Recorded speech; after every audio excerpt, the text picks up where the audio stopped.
देखिए अपना कल प्रकरण चल रहा था और आपके 16 दोहे हैं इसमें।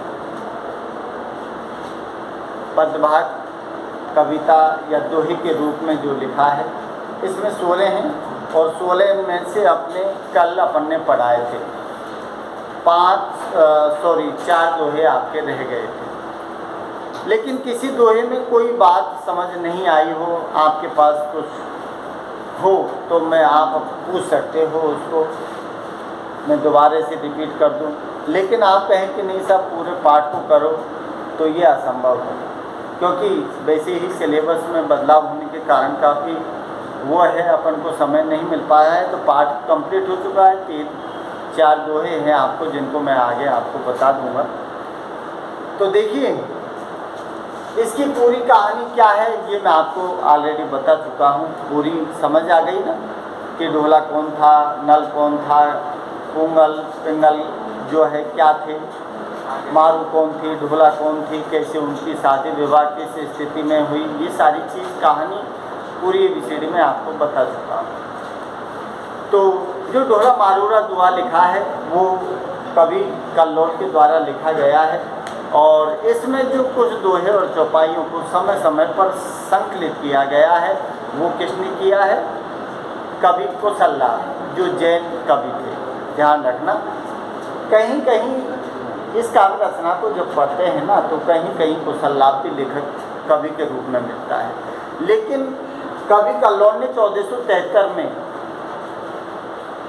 दिखाया है इसका, और जो इसका है कुशललाभ का वो कितना है 1561 में दिखाया है। तो अंतर भी है काफ़ी।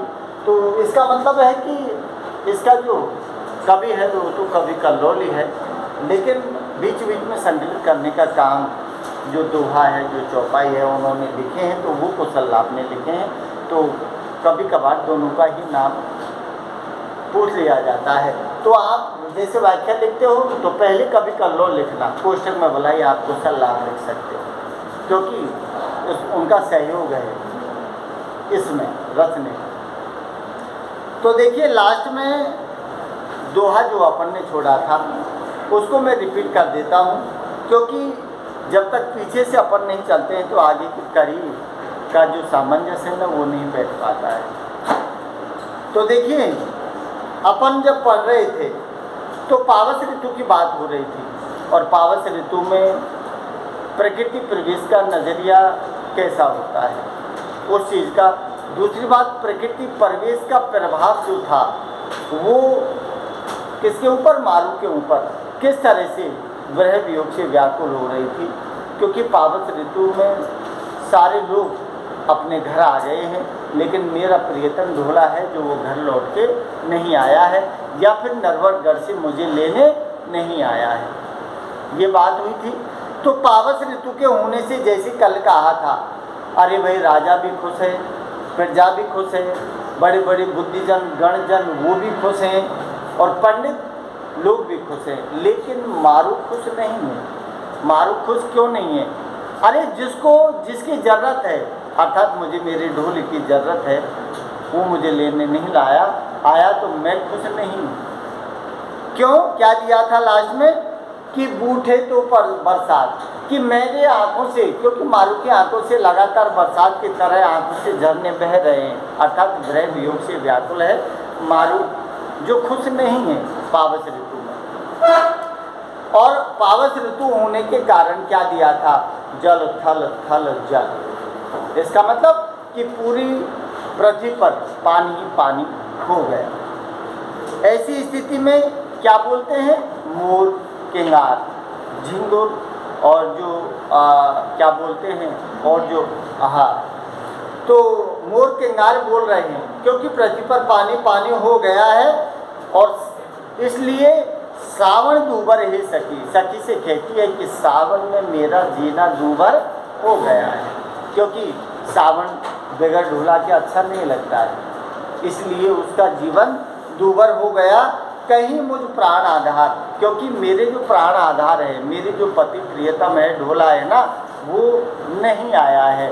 तो मेरे लिए सावन का जो महीना है ना पावस ऋतु में, ये बहुत मुश्किल घड़ी लग रही है मुझे, इसलिए उसको जीना दूभर हो रहा है। अब उसकी सखी क्या कहती हैं, समझाती हैं उसको, और उसकी सखी कहती है, जिसमें सारस का उदाहरण दिया था लास्ट में अपन पढ़ रहे थे, सारस। ए सारस कही जई पशु पंखी केरा राव,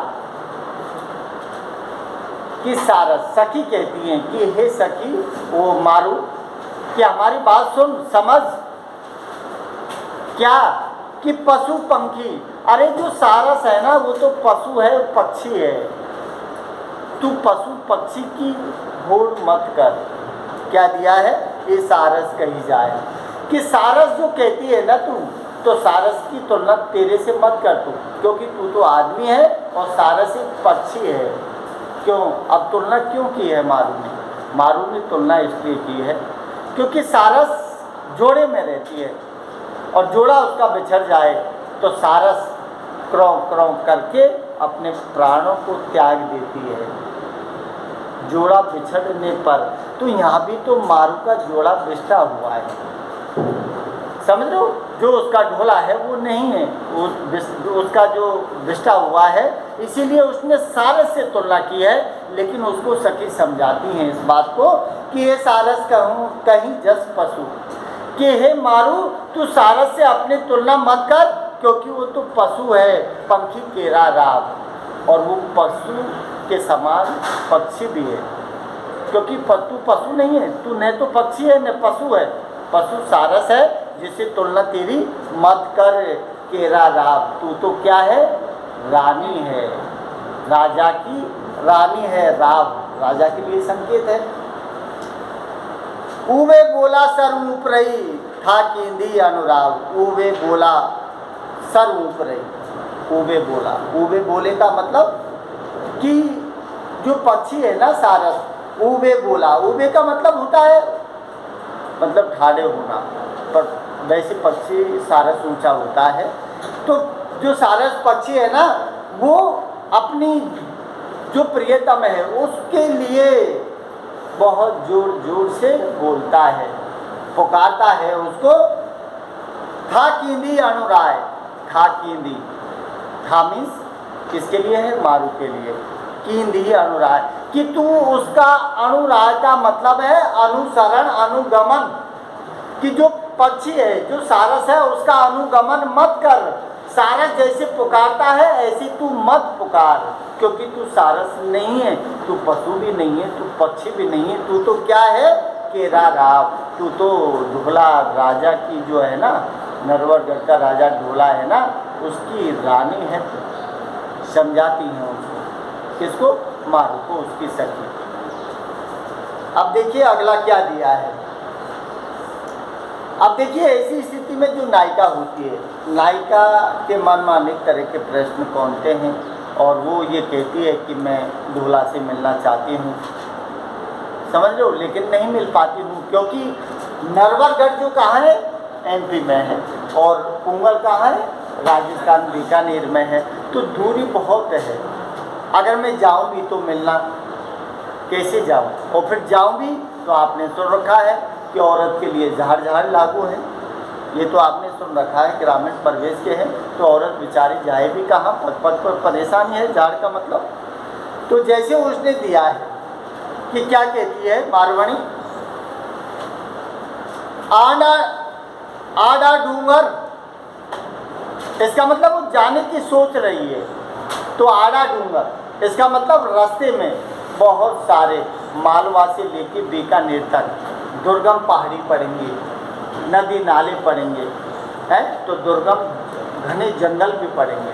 तो आड़ा डूंगर दूर घर, कि मेरा जो प्रियतम का जो घर है ना वो बहुत दूर है, और उस दूरी पर क्या पड़ेंगे, आड़ा डूंगर, कि रास्ते में बहुत सारे पर्वत पड़ेंगे, क्योंकि मालवा से लेके बीकानेर की दूरी है, तो बहुत दूरी है वो, तो वहाँ मेरा प्रियतम बसता है नरवरगढ़ में। अगर मैं वहाँ जाऊँ भी तो जाने में मुझे आड़ा डूंगर, अर्थात बहुत सारे रास्ते में, आड़ा डूंगर का मतलब है कि बहुत सारी विपत्तियाँ हैं जो मुझे सामने आती हैं।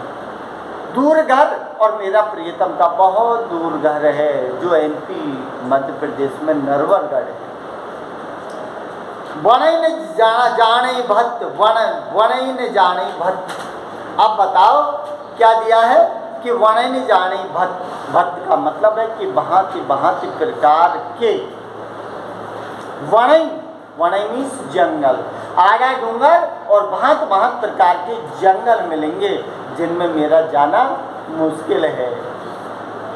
क्या दिया है? सज्जन संदेह कारण नित। सज्जन, सज्जन का मतलब ढोला, साजन, सज्जन का मतलब क्या है? साजन से लिया है। तो सज्जन संदेह कारण कि अगर ढोला का कोई संदेश आ जाए, क्या दिया है? संदेह कारण या हुलसई नित। अगर थोड़ा सा भी मेरे ढोला का अगर कोई संदेश मिल जाए तो हियऊ का मतलब हृदय है, हुलसई, हिलुसई का मतलब है प्रसन्न हो जाना।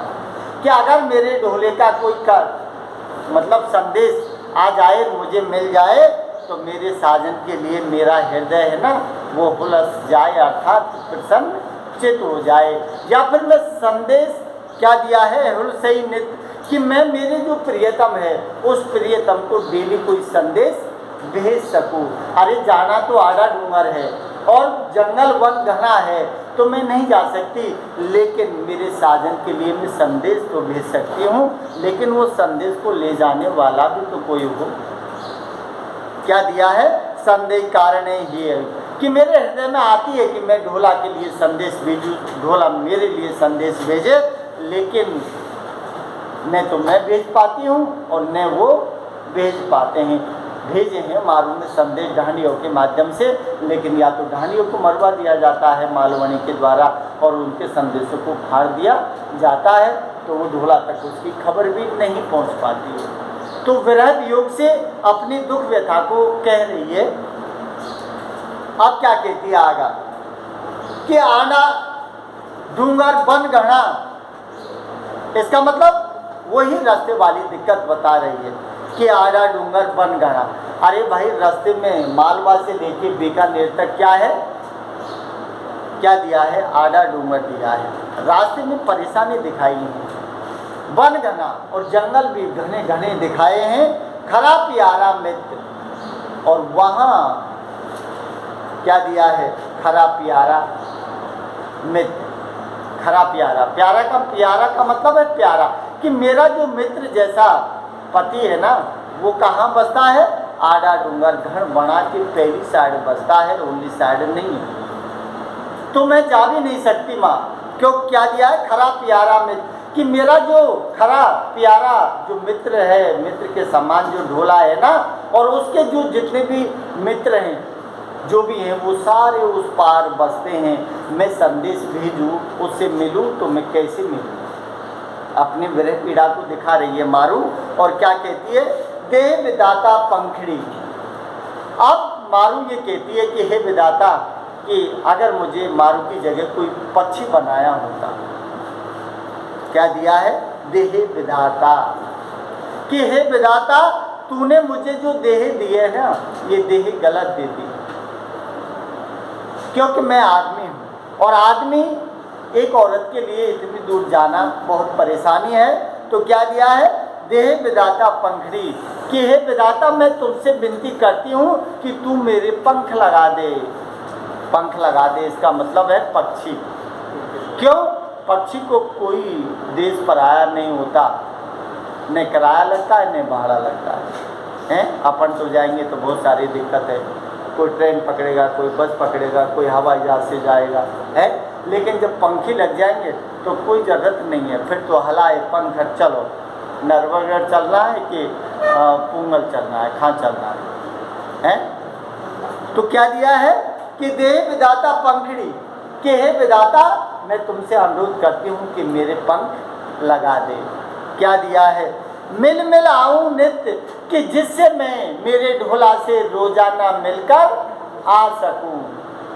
अपनी विरह वियोग में तड़प रही है मारू, इसीलिए अपने ढोले से मिलने के लिए व्याकुल है।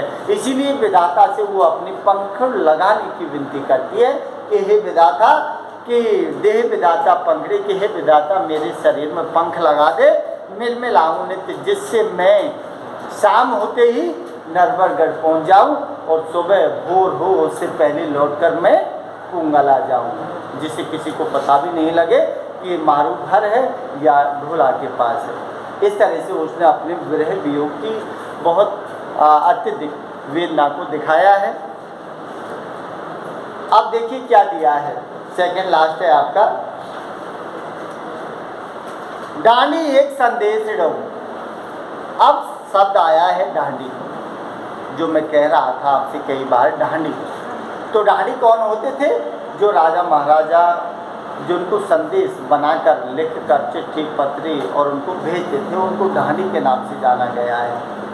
तो क्या कहती है मारू कि डांडी एक संदेश दो, कि हे डांडी अगर तू जा रहा है, कहाँ? नरवरगढ़, कि तू अगर नरवरगढ़ जा रहा है तो मेरा एक संदेश ले जा।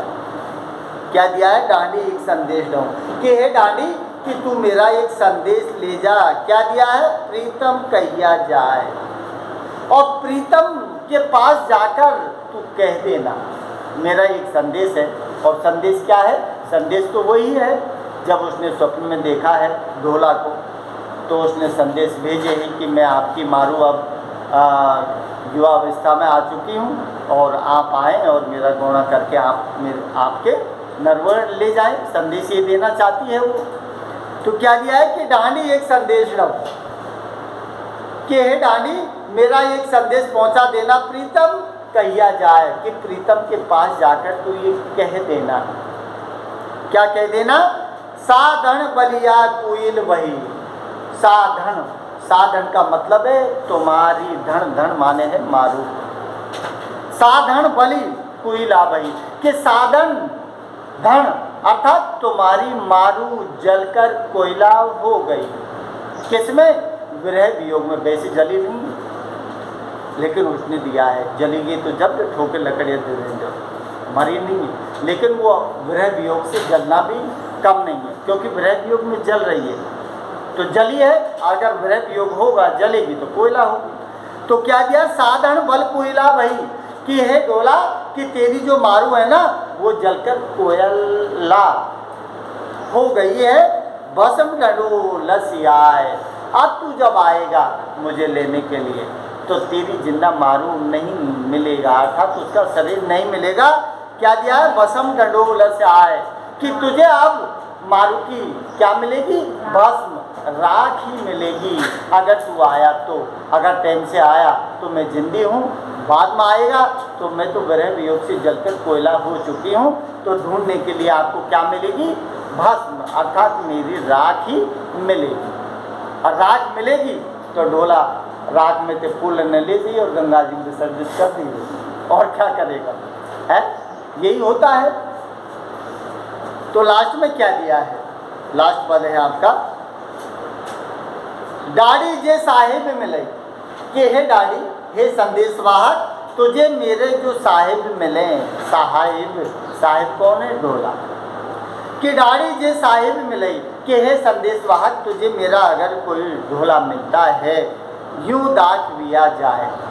यूँ दाख दिया जाए का मतलब दिया है कि तू यूँ जाकर कह देना, अगर तुझे मेरा ढोला दिखाई दे तो, कि अगर तुझे मेरा ढोला दिखाई दे तो तू यूँ जाकर कह देना। संदेश वाक्य से कहती है, और क्या कहती है? आख्या सीप विकासिया, आख्या सीप विकासिया। इसका मतलब है कि जिस तरह से समुद्र में सीप होती है, पलती पानी में है सीप, कि सीप कि जैसे सीप है, सीप की तरह से मेरी आंखें हैं ना वो अब विकसित हो चुकी हैं, क्योंकि समुद्र के पानी में सीप पलती है। और सीप के मुँह में जब नक्षत्र का जो नक्षत्र जल नक्षत्र जो स्पेशल होता है उसका जब जल बरसता है ना, उससे सीप बनती है, स्वाति नक्षत्र से। तो स्वाति नक्षत्र में जब सीप बरसात होगी तो स्वाति नक्षत्र का जो पानी जाएगा ना अंदर, सीप बंद हो जाती है और फिर उसमें जो बूंद जाती है वो मोती बन जाता है। तो अब उसने क्या किया है?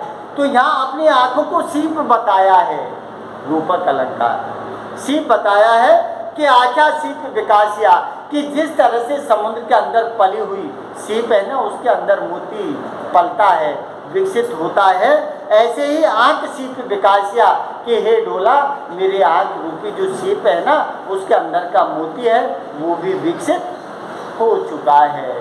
क्या दिया है? स्वाति जे बरसैया है। अब तुझे क्या करना है कि मोती जो है स्वाति नक्षत्र में जिस तरह से सीप का मुंह खुला होता है ना, उसी तरह से मेरी आंख विकसित होकर उसका मुख खुला हुआ है। स्वाति जे बरसैया है, जिस तरह से स्वाति नक्षत्र में बरसात होकर सीप के अंदर जाती है और मोती बन जाती है, ठीक उसी प्रकार तुम भी मेरे जीवन में क्या करो? बरसात करो। कहने का संकेत क्या है? इसका मतलब कि ब्रह्म योग से जो मेरा जीवन क्या हो रहा है, जो उजड़ रहा है, उस जीवन को तुम हरे भरा कर दो और मेरे जीवन को विकसित कर दो, जिस तरह से सीप का मोती विकसित होता है। इस तरह से आपके पाठ का समापन हो गया। कोई बात समझ नहीं आई हो, कोई भी दिक्कत हो, किसी पासबुक हो तो मुझे आप लाके समझ लेना, कभी भी हमेशा तैयार हूँ। बाकी चीज़ और ठीक है ना?